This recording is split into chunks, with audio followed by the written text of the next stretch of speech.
What's poppin', everyone? I'm actually about to talk about some real ish going on right now in rap beef. Everybody knows the rapper Famous Dex and how he came up, how he come from Chicago and different things, and just the crew he was with before he blew up and different things. Well, right now there's a gang in Texas, Houston, Texas to be exact, called Tangle Gang, where they're saying that he owes them $15,000 now. Let's be real, with the amount of jewelry and different things he has on, it shouldn't be hard to deal with that, but we don't really know because we see a lot of rappers flashing things, the amount of money they actually have. Last time I saw Dex was inside a mansion with Sean Kingston.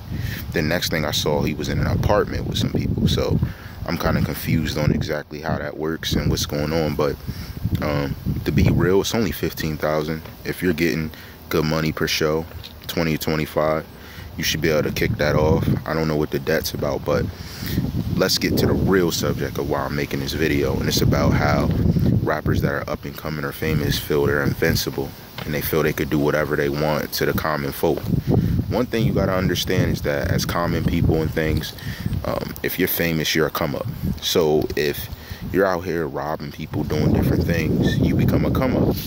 And that's the whole idea behind when we talk about a jack boy or somebody who is trying to come up off of some fame.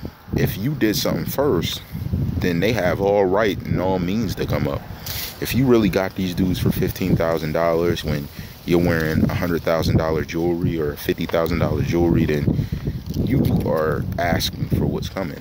And that's my whole thing with when rappers get famous and feel that they could do whatever they want to people. The fact these people don't have fame should let you know that they're willing to rock you just for that amount of change. I mean, to them it's not little change. To you it may be something to throw in a strip club, but that's real and it's nothing to play with. And a lot of these rappers I recently see getting in beef, they're out there taking common people's money, playing with it like it's a joke. You're going to see, because these people don't have nothing to lose. They're out there trying to make a life.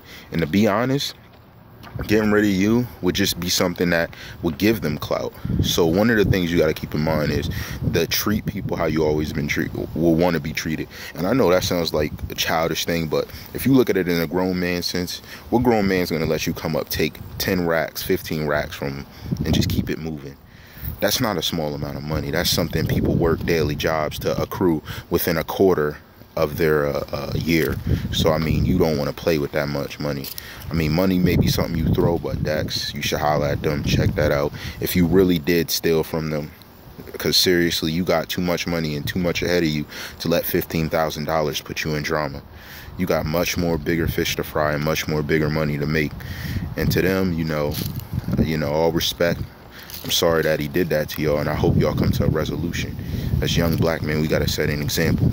All rights reserved.